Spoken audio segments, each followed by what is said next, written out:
Sometimes we are so confused when God doesn't do what we actually think He should. Or sometimes we're confused when He does something that makes no sense to us. Join us today to see how this plays out in the life of Jeremiah.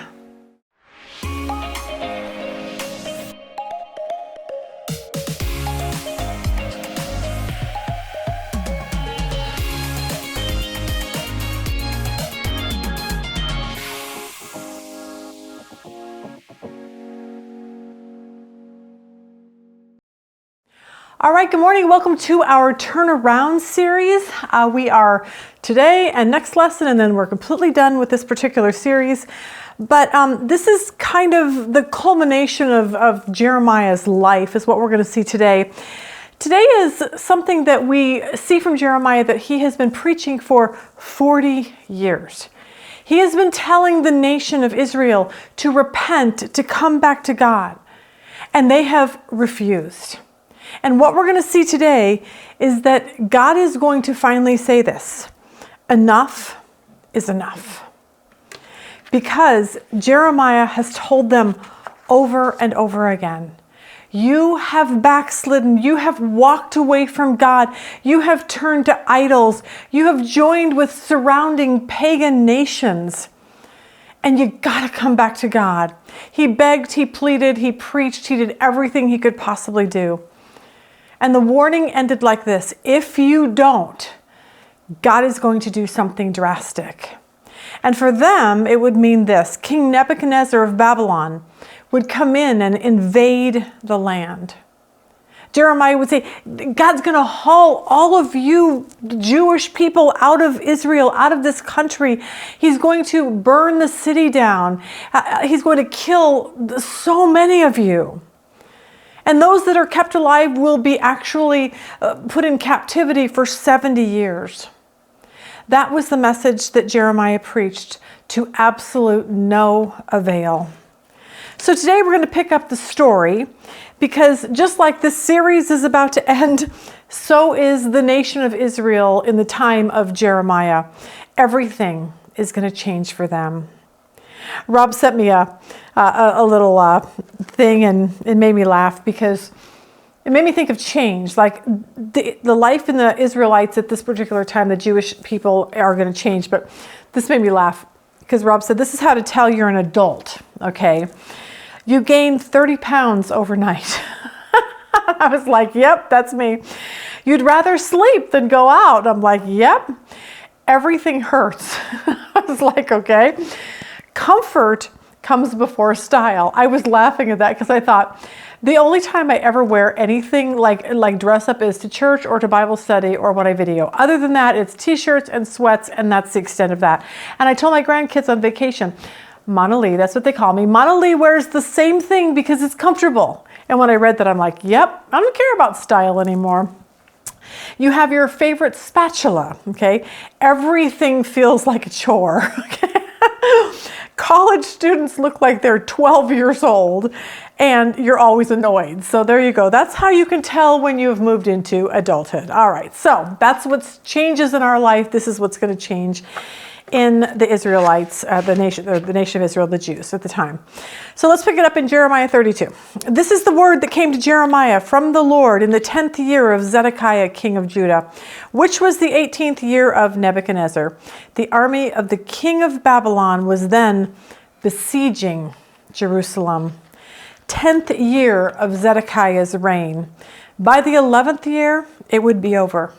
The invasion would be complete. This beautiful temple, Solomon's temple, would be burned to the ground, and the people would be hauled away. So in the 10th year, this final siege began, which meant that the Babylonian army has surrounded the walled city of Jerusalem. And they would have a military plan where nobody would be able to get out. And so what they did was they surrounded so if you were thinking I need to run to the grocery store. I'm out of peanut M&Ms and Dr. Pepper, so I'll be right back. Or I'm going to stop at McDonald's. You couldn't do that. If you walked outside of the city walls, you would be killed or captured. And I'd be like, this is so not working for me. But when the Babylonian army surrounded the city, For them, it was just a waiting game, because the people inside the city would eventually run out of food, and they would, starve to death, which this is the tactic that the Babylonians would take, because they wanted all of Judah, not just Jerusalem, but everything. Look right here at this map, and you'll kind of see the yellow part down there where it says the kingdom of Judah. This is what the Babylonians wanted. This is what Nebuchadnezzar wanted. The Assyrians had already taken over the blue portion of that many, many years earlier. They came in and hauled away the 10 nations, or the 10 tribes up there. But now you've got this kingdom of Judah left, and that's what Nebuchadnezzar was going after. But they would have to get past Jerusalem first. Now, none of this should have been shocking at all to the people. Jeremiah had been preaching this for the last 40 years. And God had been so patient, waiting and waiting for them to return to him.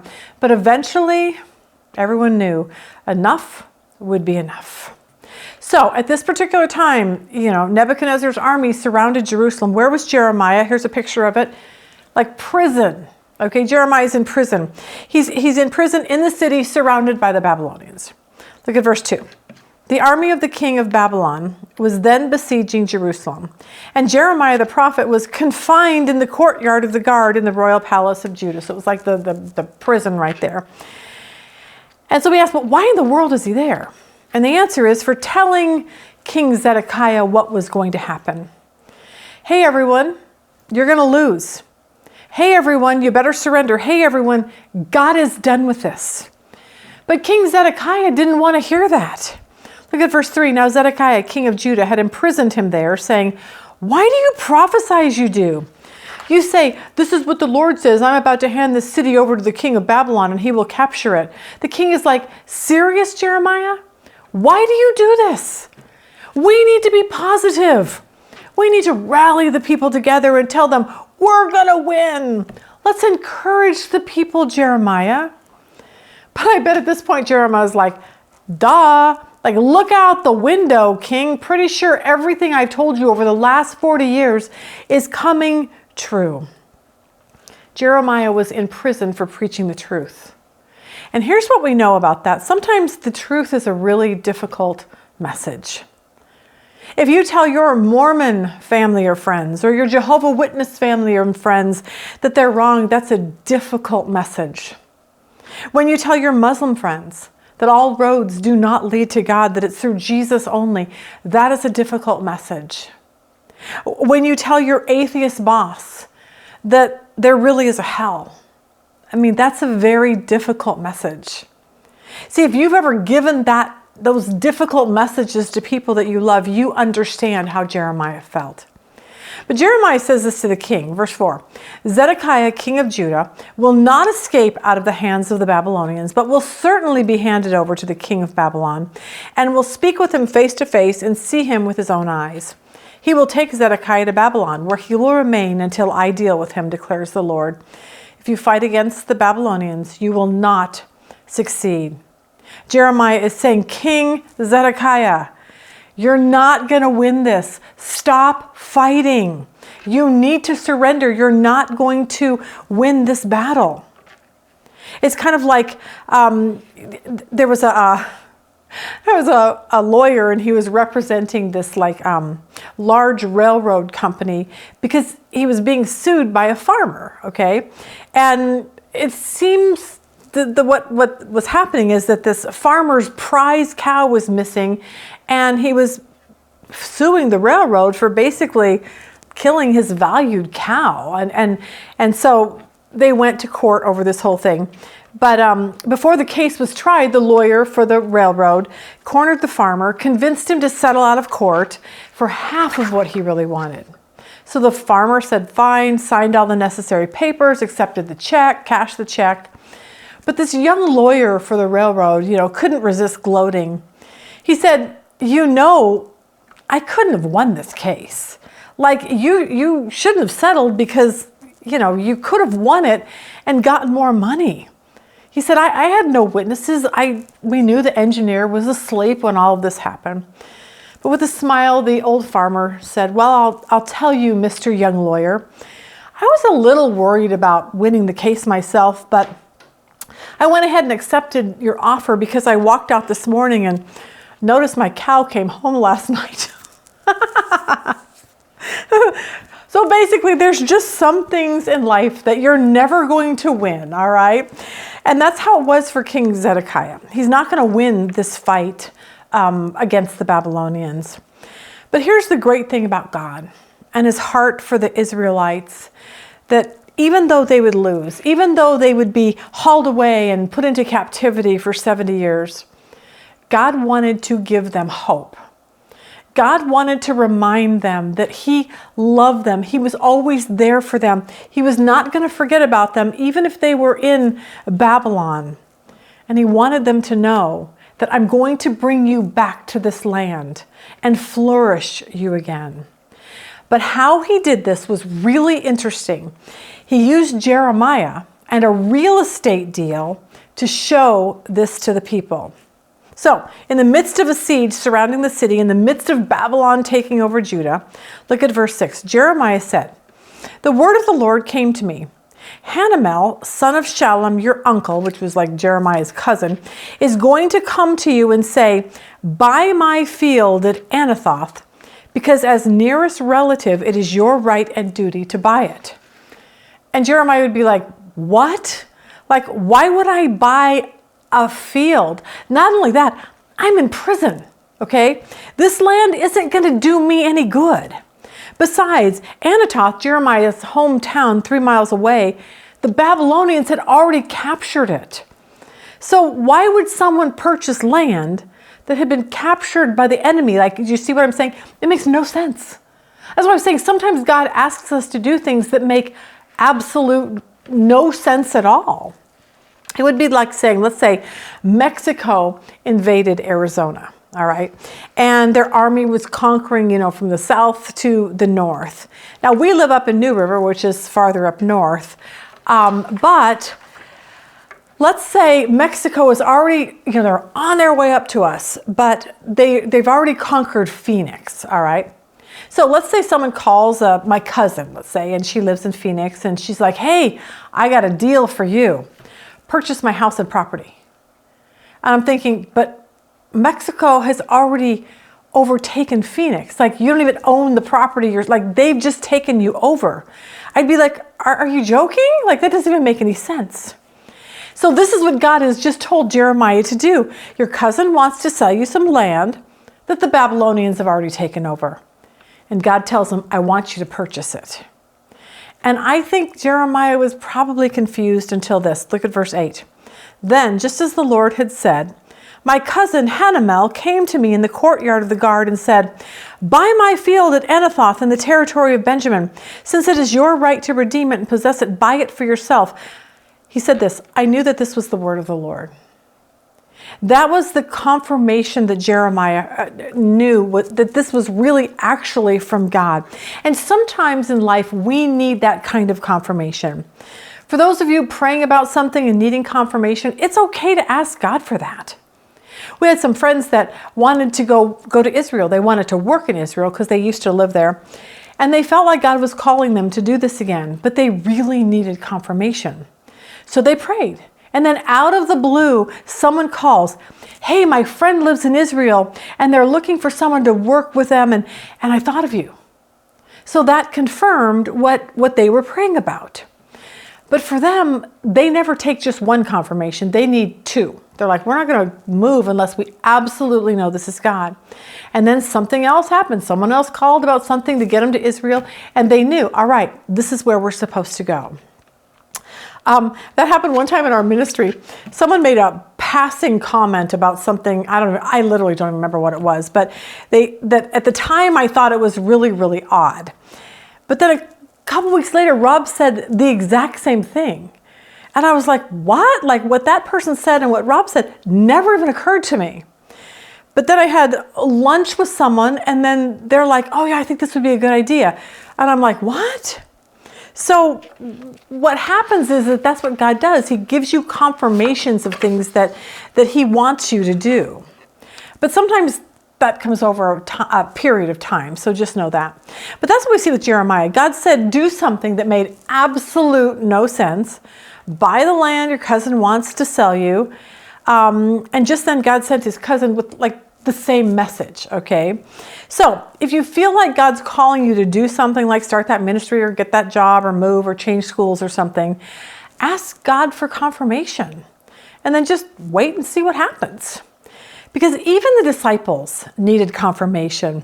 Look at Luke 22:8. Jesus sent Peter and John saying, go and make preparations for us to eat the Passover.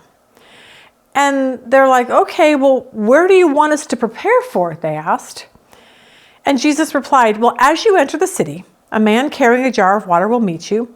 Follow him to the house that he enters and say to the owner of the house, the teacher asks, where is the guest room where I may eat the Passover with my disciples? He will show you a large upper room, all furnished.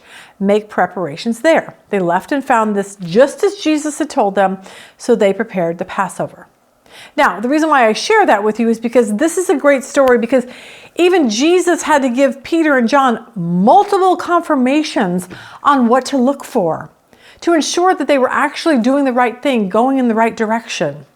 It's like a man with a jar will meet you and follow him and ask the owner and he's going to show you the room and all of these things. And when those things happened, it was confirmation that what they heard from Jesus was actually what he meant for to happen. We see this with Gideon in the Old Testament. God tells Gideon that he needs to go and save Israel. But Gideon's like totally freaked out. He's like, I think you're talking to the wrong guy here. So he wants confirmation. Look at Judges 6:36. Gideon said to God, if you will save Israel by my hand as you have promised, look, I will place a wool fleece on the threshing floor. If there is dew only on the fleece and all the ground is dry, then I will know that you will save Israel by my hand as you said. And that's what happened. It's exactly what happened when he woke up. It's like the ground was dry, the dew was on the fleece. So verse 38, and that's what happened. Gideon rose the next day. He squeezed the fleece, wrung out the dew, a bowl full of water. But then Gideon said to God this, do not be angry with me. Let me make just one more request. Allow me one more test, because he's like, I don't know if this is really you, God. He says, this time, make the fleece dry and the ground covered with the dew. And that night, God did so. Only the fleece was dry and the ground was covered with dew. See, sometimes we just need confirmation from God to move forward. So for Jeremiah, God says, hey, buy this field from your cousin. And then suddenly his cousin shows up, asks him to buy the land. And I love what Jeremiah does. He buys it. He buys it. Here's what we need to know. Sometimes what God is doing makes no sense at all. It makes no sense why he would buy this property. This made me laugh like acorns. There was a young farm boy who was critiquing the way that God made oak trees. He said, if I were God, I would have done it differently. He said, there's this big, giant oak tree, and it's got these little tiny acorns on it. And there's this little weak vine over here. He's looking at where they planted watermelons. There's this little weak vine that has like a big old watermelon. He goes, I don't know why God didn't put watermelons on big oak trees. And at that time, an acorn came off the tree and hit him on the head. He was suddenly grateful that God didn't put watermelons on oak trees. So there you go. So sometimes God just does things that we don't understand. So back to the real estate deal. People were probably thinking, Jeremiah, this is so dumb. What are you thinking? And his cousin's probably like, yes, I pulled one over on him. Verse 9. So I bought the field at Anathoth from my cousin Hanamel and weighed out for him 17 shekels of silver.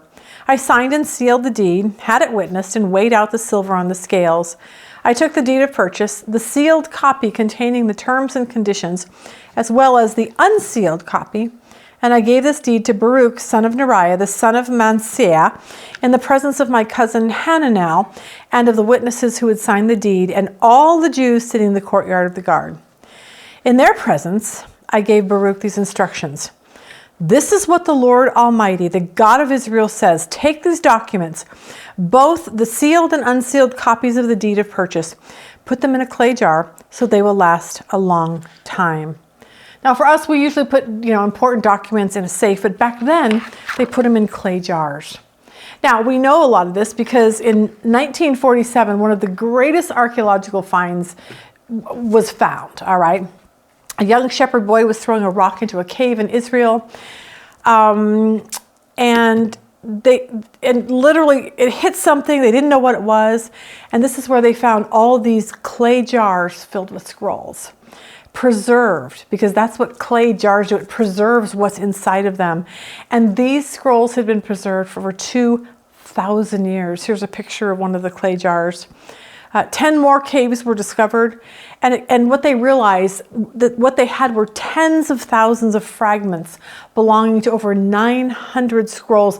It was every portion, a portion of every book of the Bible except in the Old Testament, except for the book of Esther. But the reason why they were preserved was because they were in these clay jars. And for Jeremiah, what would be in a clay jar would be this deed to the land in Anathoth. But this would be God's point to Jeremiah in verse 15. For this is what the Lord Almighty, the God of Israel, says: houses, fields, and vineyards will again be bought in this land. See, this was God's way of saying, in front of all the people that were watching, the Israelites, the king, whoever was there, Israel, you're surrounded by the Babylonians. They're going to win. You're going to lose. The temple will be burned to the ground. You're going to be hauled away to a foreign land. Everything looks hopeless. But what God wanted to let the people know through this real estate deal of Jeremiah's is that the Israelites would be back in the land one day. But what's interesting is that Jeremiah never came back to the land really to live there and never really benefited from it. But God wanted the Israelites to know that there's hope. There's light at the end of the tunnel. But for Jeremiah, this was a very expensive real estate deal that didn't make sense, because think about it. The Babylonians were surrounding Jerusalem. There wasn't a lot of food. Money would have been kind of in high demand. Hey, I need some food. If you had money, you probably could live a little bit longer. And Jeremiah had money. God said, I don't want you to use it on food. I want you to buy this piece of worthless land that's worthless right now. And 17 shekels was a lot of money. But this would be a symbolic gesture. So here is the point. There are just some times when God asks us to do things that makes no sense. It's when you go to church and there's maybe a missionary there, and you feel like God's saying, you need to take money out of your savings account and give it to them. And you're like, whoa. I'm saving that because in case our air conditioning breaks down or what. And God's like, I need you to go do it. It doesn't make sense, but God needs you to provide money for this missionary. Maybe you're getting ready to sell your car and a single mom or car just, stopped working, and God's like, you need to give her your car. You're like, what? I need to make that money. Nope, you need to give her your car. Sometimes that means taking job A, which might be less money than job B. Maybe it's, hey, you need to go out with that guy at church. And you're like, I don't even like that guy at church. Well, go out with him. Because maybe God's going to change your heart. Maybe God's saying you need to change schools. I don't know. But sometimes things just don't make sense to us. And it's like, okay, we need to get on board with what God's calling us to do. For us, I was laughing about this. I was thinking about when one of our sons got married. He got married at a really young age. And I'm like, okay, you don't even know how to pick up your own clothes off of the floor or do a load of laundry. You've never paid a bill in your entire life. You don't even know what rent is. And we're like, you have no clue how to be married. But they got married and they loved Jesus. And it all came from doing something that just didn't make a lot of sense to us as parents at the time. But sometimes we feel God is asking us to do something that makes no sense, like Jeremiah. I think about all through the Bible. Moses, raise your staff, part the sea. He's like, what? If I raise my staff, the sea is going to part? Like, that just sounds weird. How about to Abraham? Hey, Abraham, put your son Isaac on that altar, tie him down, kill your son. What? No, just trust me. Okay. And right before he kills his son, God's like, okay, enough. I get it. How about David? David, you little shepherd boy. Go slay the giant. He's like, what? I'm like a little teenager. Michelle Chun, she writes about a time when God did not make sense to her. We'll write this on the screen here. She said, seriously, God? I was lying down face up on the floor at home, looking at the spinning blades of the ceiling fan. It was January 2014. She said, I was at a career crossroads in life. Young, inexperienced, and struggling to obey his voice. I had just finished a 3-month Bible school in New Zealand, and upon my return to Malaysia, was learning what being jobless felt like. It had only been a few weeks, but I was going crazy. You see, she says, I'm a planner. I enjoy being in control of my life and my future. I like selecting tasks, having goals, working to achieve them. After all, if you fail to plan, you're planning to fail, right? So there I was, confidently waiting for the ultimate planner, God himself, to hand me a perfect plan. But then I felt God prompt me. Take this time to rest. Don't do anything. Don't plan anything. Don't even look for a job. After that, silence. In 2014, I learned firsthand that his plans will always trump mine. I obeyed and didn't look for a job. Instead, I spent time with him, binge-watched Top Chef, stared at the ceiling fan, and wallowed in self-pity, yes, still a sinner, as I struggled to trust his crazy plan. Looking back, those were precious moments in my Christian journey, for it was there in my deep pit that God became more real to me than ever. No longer did I feel like a puppet at the mercy of a grand puppeteer. Instead, I found out more about his character. He's a good father, and he loves me. True to his nature, God never let me down. A little over 2 months later, I found a position at a Christian humanitarian organization. Actually, after one initial inquiry led to a handful of offers, it felt more like the job found me, for God's plans are never half-baked. He's also a long-term planner because a year later, while deployed on the job for an emergency response, I met a great guy who had volunteered. We're celebrating our 2-year wedding anniversary this month. So yes, God's plans may not make any sense at the time, at least not in our limited minds. Trusting him is not always easy, especially when it seems like nothing's working in your favor. If you're trying to make sense of God's direction for your life in this season, I encourage you to be unafraid in asking him for faith and clarity. Seek wise counsel from those with the spiritual authority in your life. Knock on the door of your heart, asking the Lord to help you trust him wholeheartedly. Finally, I pray you will find rest in the blessed assurance that your future is in the good, steady hands of the ultimate planner. Which brings us to this point. God needed the Israelites to know this. Nothing is too difficult for God. Jeremiah 32:17 says this, Ah, sovereign Lord, you have made the heavens and the earth by your great power and outstretched arm. Nothing is too hard for you. Genesis 18:12, when God tells Sarah that she's going to have a baby and she's like elderly, she says this, so she laughed silently to herself and said, how could a worn out woman like me enjoy such pleasure, especially when my master, my husband, is also so old? When the Lord said to Abraham, why did Sarah laugh? Why did she say, can an old woman like me have a baby? Look at verse 14. Is anything too hard for the Lord? I will return about this time next year and Sarah will have a son. Nothing is too difficult for God. Finding a job for you isn't too difficult. Finding a spouse for you, bringing a wayward child home, restoring a marriage, healing you, paying a bill, whatever it is. Could even be saving that person that you're desperate for God to save. Nothing is too difficult for God.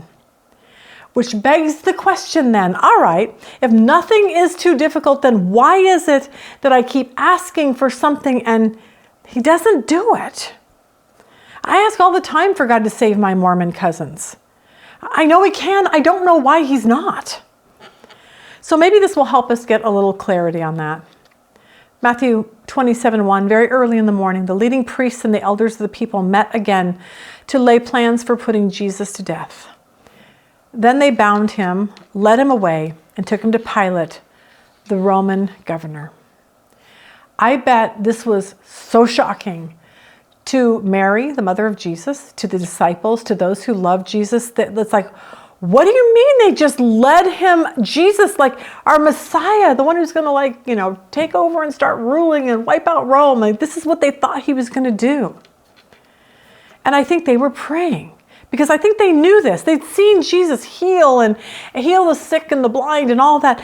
They knew nothing is too difficult for God. They also knew Jesus was God. He made that very clear. He could have saved himself. He was the one who created the universe. Stars, galaxies were created by his word. He was the one who scooped out the seas and heaped up the mountains. He flung out the sun and the moon and the stars. He's the one who regulates the universe. And yet, the leaders and the priests tied him up and bound him and whipped him and scourged him and all these horrible things. And he allowed them to do it. It sounds like God did not answer Mary's prayers or the disciples' prayers, like, please stop this, make this stop. See, they knew that God could. They just could not understand why he wasn't. Nobody could take the life of Jesus without him laying it down. He could have wiped every person off this earth in a nanosecond, but he laid his life down. When they came to the Garden of Gethsemane to arrest him, Simon Peter drew out his sword and cut one of the soldiers' ears off. And Jesus looked at him and said, Simon, put your sword back. You don't have to defend me. He tells him, if I wanted to, I could call 12 legions of angels. But honestly, Jesus didn't even need one. He could have wiped everyone off of the planet in a second. Nothing is too difficult for God. But we need to be reminded of this. God does not always do things the way we think he ought to. He just doesn't. For me, I would be like, get him, Jesus.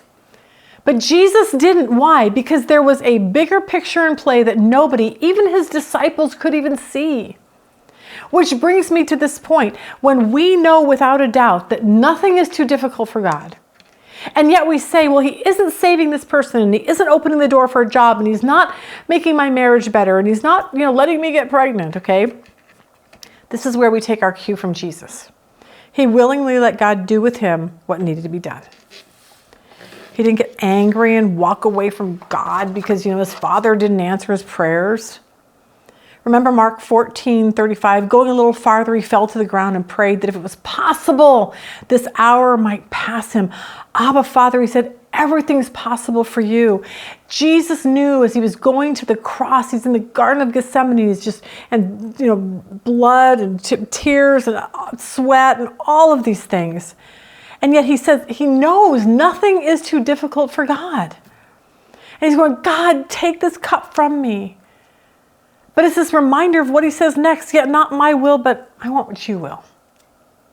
As followers of Jesus, we submit to the will of God over our personal will. That's just what we're supposed to do.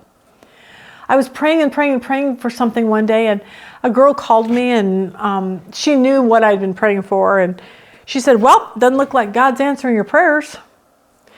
And I was like, well, he actually is. Because when I end my prayers, I end with, but God, not my will, but your will. So when I pray that, he is answering my prayers, okay? Ultimately, what we know is this, and we have to say this. God, I'm trusting you to do what needs to be done. For some reason, it seems like all our lessons that we're talking about now is with this theme. God, I want what you want.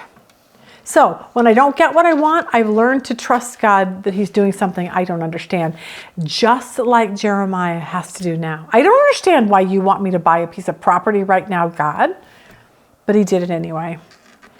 Sometimes we just have to bow our knee to this, Isaiah 55:8. For my thoughts are not your thoughts, God says.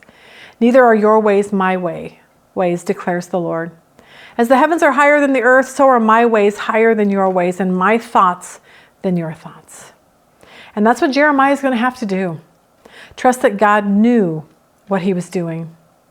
Because sometimes what God is doing makes no sense at all to us. Go buy a piece of property that's worthless? That doesn't make any sense. And yet God wanted Jeremiah to do that because he wanted this group of people that had turned their back on him for so long and so many years. He loved them so much, and he wanted to give them hope. See, Jeremiah's life is a reminder for all of us that our life should be about doing what God calls us to do, whether we understand it or not. Because the Israelites had a chance to repent, to come back to God. They had been told this for 40 years and they refused. So judgment would come upon them. But God wanted Jeremiah to give them hope. Verse 24, see how the siege ramps are built up to take the city. Because of the sword, famine, and plague, the city will be handed over to the Babylonians who are attacking it. What you said has happened, as you now see. And though the city will be handed over to the Babylonians, you, O sovereign Lord, say to me, buy the field with silver and have the transaction witnessed. Therefore, this is what the Lord says. I am about to hand the city over to the Babylonians and to Nebuchadnezzar, king of Babylon, who will capture it. The Babylonians who are attacking the city will come in and set it on fire. They will burn it down, along with the houses where the people provoked me to anger, by burning incense on the roofs to Baal and by pouring out drink offerings to other gods. And this is why. Verse 30. The people of Israel and Judah have done nothing but evil in my sight from their youth. Indeed, the people of Israel have done nothing but provoke me with what their hands have made, declares the Lord. From the day it was built until now, this city has so aroused my anger and wrath that I must remove it from my sight. The people of Israel and Judah have provoked me by all the evil they have done. They, their kings and officials, their priests and prophets, the men of Judah and the people of Jerusalem, they turn their backs to me and not their faces. Though I taught them again and again, they would not listen or respond to discipline. They set up their abominable idols in the house that bears my name and defiles it. They built high places for Baal in the valley of Ben Hinnom to sacrifice their sons and daughters to Molech, though I never commanded, nor did it ever enter my mind that they should do such a detestable thing and so make Judah sin. You are saying about this city, by the sword, famine, and plague, it will be handed over to the king of Babylon. But this is what the Lord, the God of Israel, says. I will surely gather them from all the lands where I banished them in my furious anger and great wrath, and I will bring them back to this place and let them live in safety. They will be my people, and I will be their God. Sometimes what God is doing makes no sense at all. But what we learn from Jeremiah, the story of Jeremiah, is that God asks us to follow him. And when we don't, or when we backslide, or when we walk away from him, he wants us to know that there's always consequences. But in the midst of it all, there's a bigger picture that we don't see. And we have to pray knowing this, that our life should be about doing what God calls us to do, whether we understand it or not. Hopefully that helps you today if you're going through something that you just don't understand. If you're doing something you shouldn't be doing, then you need to take this as a word from Jeremiah. Repent, turn around, come back to God. Stop following things you shouldn't be following. Because that's the lesson, because God will discipline us. But if you repent, there's such hope on the other end of that God will bring you back to him, because that is his promise. Hopefully that helps you today. Have a good day.